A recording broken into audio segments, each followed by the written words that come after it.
என்ன மாற்றம் இருக்குதுன்னா, இந்த படத்தில் மேய்ப்பன் ஆட்டுக்கு முன்னாடி இருக்காரு,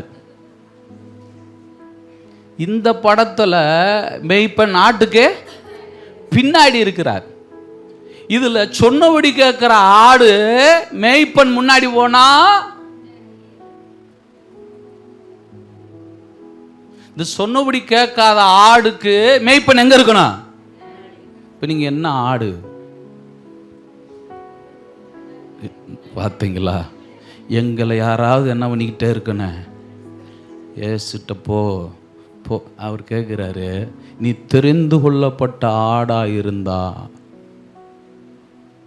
எல்லாவற்றையும் விட்டு விடுவதற்கு அந்த ஆடு எப்படி இருக்கும் தெரியுங்களா? ரெடியா இருக்கும், ரெடியா இருக்கும். விட்டுருன்னா அது ஆடு விட்டுரும், டக்குன்னு விட்டுரும். அதுதான் தேவனோட இருக்கணும்னு நினைக்கிற ஆடு. ஆமா இல்லைங்களா? ஒரு நாள் நம்ம தேவனோட இருக்க போறோம்னு சொல்றோம், ஒரு நாள் நிச்சயமா மரணம் உங்களையும் என்னையும் சந்திக்கும். சந்திக்காமலாம் போகிறது இல்லை, நிச்சயமா ஒரு நாள் சந்திக்கும். அப்படி சந்திக்கும் பொழுது நீங்க யார் கூட இருப்பேன்றீங்க? தேவனோட இருப்போம்ன்றோம். தேவனோட நான் இருக்க வேண்டும் என்றால் இந்த பூமியில நீங்க யாரோட இருந்தீங்கன்னு கேட்கிறார். தேவனோட இருந்தோமா?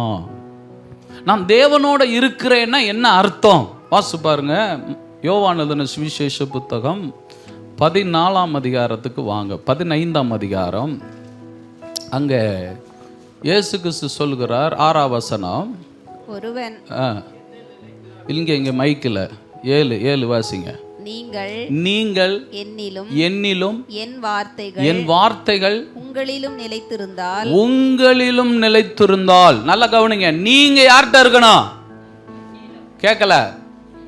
ஜெபம் பண்ற ஆள்கிட்ட பார்த்து சொல்றாரு, நீ யார்கிட்ட முதல்ல? தேவனோடைய இல்லாமலே ஜெபம் பண்றோங்க. ஆண்டவர் கேட்கிறாரு, நீ என்னிடத்தில் வந்திருக்கிறதே எதுக்காகத்தான்? நான் கேட்கறதுக்காட்டி தான், என் கூட இருக்கிறதுக்காக இல்லை. ரெண்டுக்கு வித்தியாசம் இருக்குது.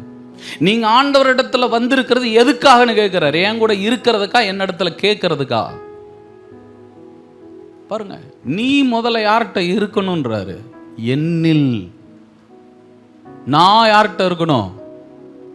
ஓன்ட்ட இருக்கணும். நீங்க எங்க இருக்கணும்ன்றாரு. சத்தமா சொல்லுங்க, நீங்க தேவனோட இருந்துட்டு கேளுங்கன்றார். நம்ம தேவனோட இருக்க விருப்பம் இல்லாமலே கேட்டுக்கிட்டு இருக்கிறோம். அதான் மாம்சமான மனுஷன். உலகத்தான், அவன் தான். யார் உலகத்தான்? தேவனோட இருக்க பிடிக்காது. தேவன் கொடுக்கிறது வேணும்னு சொல்லுவான்.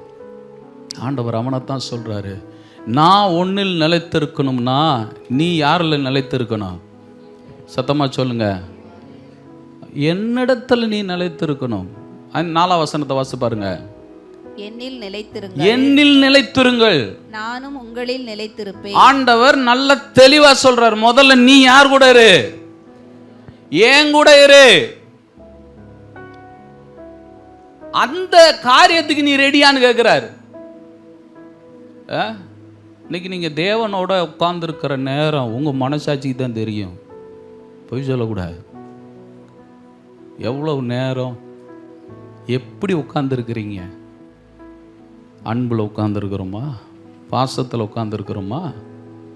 இல்லை இல்லை, அதிலெல்லாம் உட்காரல. இப்போ நம்ம உட்காரதே எதுக்குன்னா ஜப குறிப்புக்காண்டி தான் உட்காடுறான்.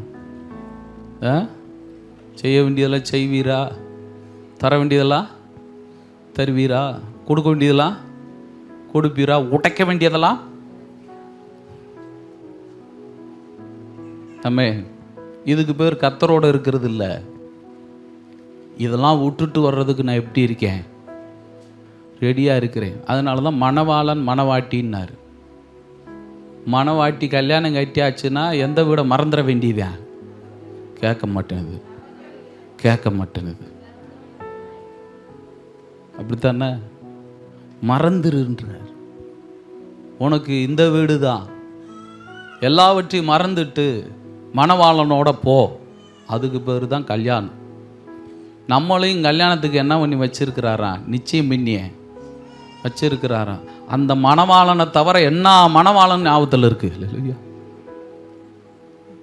அவர் கேட்குறாரு, ஏப்பா நீ ஏன் கூட தான் உன்னை என்ன பண்ண சொன்னேன்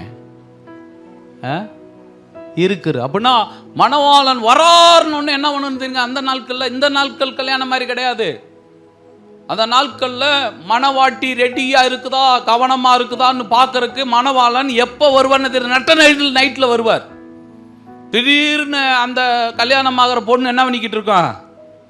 தூங்கிக்கிட்டு இருக்கான். நல்லா கர்றன்னு இருக்கும் போது மணவாளன் வரார்னு கபார்னு என்ன பண்ணணும்? எந்திரிச்சு தடதடன்னு என்ன பண்ணணும்? என்ன ஒன்றும் சொல்ல மாட்டேன்றீங்க. அப்படி எந்திரிச்சு வர ஆளை தான் கூட்டுட்டு போவார். ஆமே, எந்திரிச்சு வரும்போது எதுவும் எடுத்துட்டு போகக்கூடாது, வெறும் தீவெட்டி மட்டும்தான். அப்படின்னா என்ன அர்த்தம் தெரியுங்களா? இனிமே எல்லாம் என் மணவாளன்னு தான்ட்டு கிளம்பணும். கைத்தட்டு கம்மியாக வர்றதில்ல எனக்கு தெரியுது. ஆஹா, அந்த மாதிரி கல்யாணத்துக்கு எங்களை என்ன பண்ணி வச்சிருக்கிறாராக்கும்? அப்படித்தான் வேதம் சொல்லுது. நீங்கள் எப்படி நினச்சிங்கன்னு எனக்கு தெரியாது. வேதம் என்ன சொல்லுதுன்னா, இந்த உலகம், இந்த உலகத்தின் காரியம், மாம்சம் அதெல்லாம் விட்டுட்டு ஒரு ஆவிக்குரிய ஆளாக எல்லாவற்றையும் விட்டுட்டு கிளம்புறதுக்கு நீ எப்படி இருக்கிறியா? ரெடியா இருக்கிறியா? அதான் ஆண்டவருடைய கேள்வி. இந்த சமபூமி எங்கு என்ன பண்ணாத, நிக்காத, திரும்ப இந்த பழைய வாழ்க்கை என்ன பண்ணாத, பார்க்காத. அந்த வாழ்க்கை வேண்டாம் அப்படின்னு சொன்னா இன்னொரு வாழ்க்கை மேல ஒரு பிரியம் இருக்கணும். ரெண்டும் வச்சுக்கிட்டு என்ன பண்ண முடியாது, பண்ண முடியாது. ராஜாக்களுடைய புத்தகத்தில் வந்து பார்த்தீங்கன்னா, அந்த சீரியருடைய படைகள் வந்து இஸ்ரவேல் ஜனங்களுடையதை என்ன பண்ணிடும், பிடிச்சிரும்.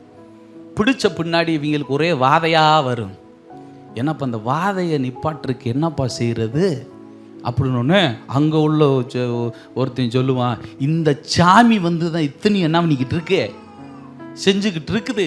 அதனால அந்த சாமிக்கு செய்ய வேண்டியதெல்லாம் என்ன பண்ணிருங்க, செஞ்சிருங்க அப்படின்னு. என்னையா செய்யணும், பலியிடணும் அப்படின்னு சொல்லி இவங்க எல்லாம் போய் என்ன பண்ணுவாங்க, பலியிடுவாங்க. பலியிட்டுட்டு அதுக்கு செய்ய வேண்டியதை செஞ்சிட்டோம், நமக்கு செய்ய வேண்டியது என்ன பண்ணிருங்க, என்னத்தைய ரெண்டு பக்கமும் பலி. இயேசுவுக்கு அந்த பலியை கொஞ்சம் கொடுத்து விடுங்கப்பா, இதுக்கு கொஞ்சம் இங்கிட்டு ஒரு பலியை கொடுத்து விடுங்க, பாவஞ்சல் ரெண்டு சண்டை போட போகுது, ஆளுக்கு பிரிச்சுக்கிறட்டும். இல்லையா? ஆண்டவர் அதான் கேட்குறாரு. உன்னை நான் என் கூட இருக்கிறதுக்கு தெரிந்து கொண்டதுக்கு காரணம் என்னன்னா, இதை விடுவதற்கு நீ எப்படி இருப்பனா, ரெடியா இருப்ப. அப்போ இதை விடுறதுக்கு எனக்கு என்ன இல்லை, அதுக்கு அடையாளம் தான் என் கூட இரு பார்க்கலாம். இன்னைக்கு சாயந்தரம் மதியானம் 1 மணியிலிருந்து நைட்டு 10 மணி வரைக்கும் யார் கூடயும் பேசுங்க, அப்படியே தேவனோட இருங்க. மயக்கம் வரும். என்ன செய்கிறது, என்ன பண்ணுறது? இப்போ 1 மணிக்கே தொடங்கிடும். ஒரு 10 நிமிஷத்தில் நம்ம மண்டை சொல்லும், அவர் சொன்னார்னு போய் நீ என்ன பண்ணியிருக்க பாரு. இப்போ அப்படி போய் என்ன பண்ணுவீங்க, உட்காருன்னா தேவனோட உட்காரு, அவர் கூடயே இருக்கணும்னு இருக்கிறாருன்னு என்ன பண்ணுவோம், பைபிளை பார்ப்போம், புதுசாக பழசான்னு பார்ப்போம். அப்புறம் நல்ல தலைவாணியெல்லாம் தட்டி என்ன பண்ணி வச்சுருவோம், உம்மோடு இருக்கணும்னு சொன்னீங்க, இருக்கிறேன் அப்படின்ட்டு என்ன பண்ணு. அவர் கேட்குற கேள்வி என்னன்னா, என் அன்பில் நான் உனக்காக செய்த காரியத்தில் வர்ற ஒரு நேசம் இருக்கு பாருங்க, அது இருக்கா? அதான் இங்கே கேள்வி.